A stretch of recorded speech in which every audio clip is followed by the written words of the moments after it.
Let's bring in Rob D'Amico, MS Now national security and intelligence analyst and former FBI supervisor, along with MS Now justice and intelligence reporter Ken Delaney. And good to have both of you guys with us. So, Ken, you report the Department of Homeland Security, not the FBI, will investigate the shooting. How unusual is that? Will DHS be investigating itself? Exactly, Alex. And it's very unusual.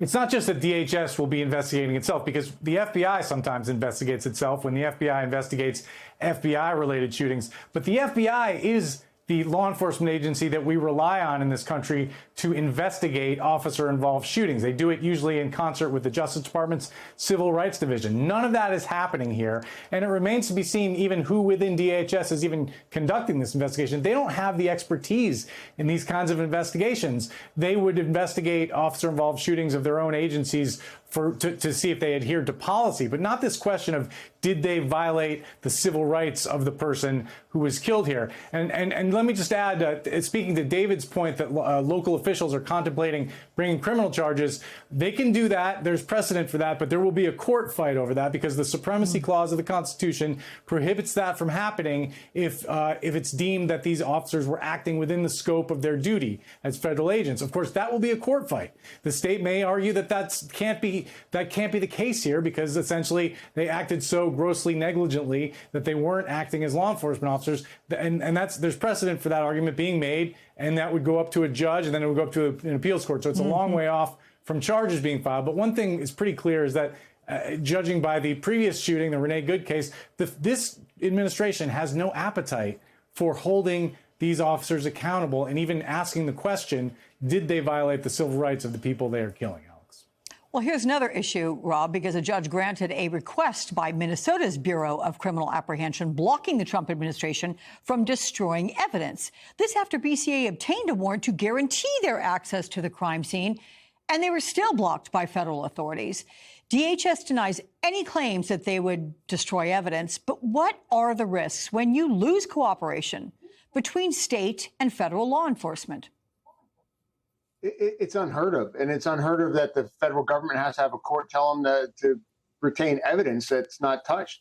And then when you get it into court, the chain of custody and who got it, those are all important points that when it's going back and forth, who took the evidence, where did it get stored, how was it signed over, all that has to be perfectly documented.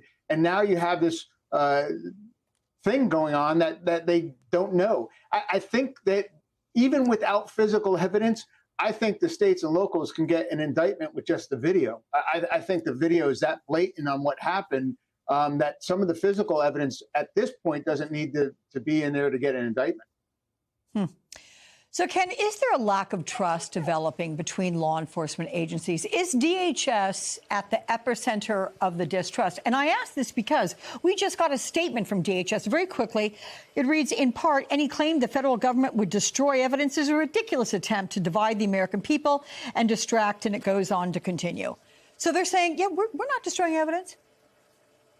Yeah, there's a profound lack of trust, Alex. You saw the Minneapolis Police Chief, Brian O'Hara, on one of the Sunday shows this morning, saying, look, leave aside the question of whether these officers committed murder, because that's a really tough charge to prove. If, for example, someone yelled gun and an officer made a mistake, then they're probably not guilty of murder. The question is one of competence. The Minneapolis police chief said, look, we've disarmed thousands we've taken illegal guns, we've arrested violent criminals. We didn't shoot anybody last year because competent police forces managed to conduct these high-risk operations without killing people, let alone in a scuffle on the streets. What local police and Rob and everybody else who understands how law enforcement works, what they are seeing with these ICE agents is utter incompetence, bad tactics, and things that are putting citizens at risk. Whether they are committing crimes or not, they are inviting situations that escalate into horrific violence. And yeah, there's a massive distrust between,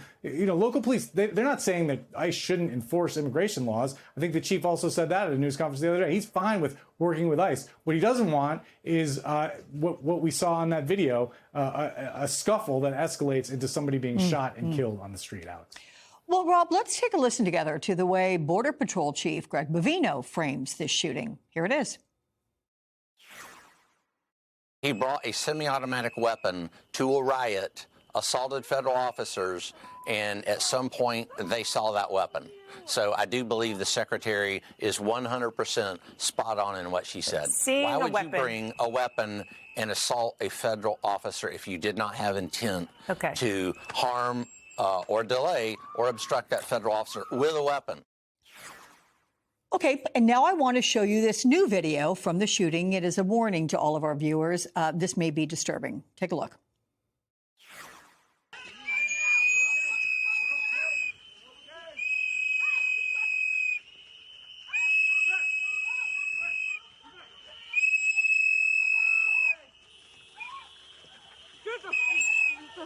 People, what the is wrong with you?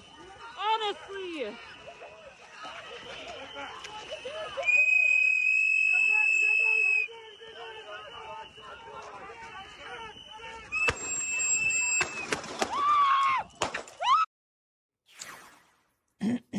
Do Bovino's words match what you have seen? He was questioned repeatedly whether there was proof Alex Preddy brandished his weapon or assaulted officers, but he said there would need to be an investigation, though, after making summary judgments that he assaulted federal officers.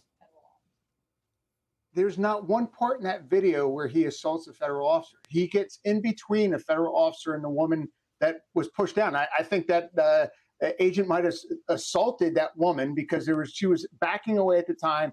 He pushed her. He gets between her, and he's trying to help her stand up. They pull him back towards themselves.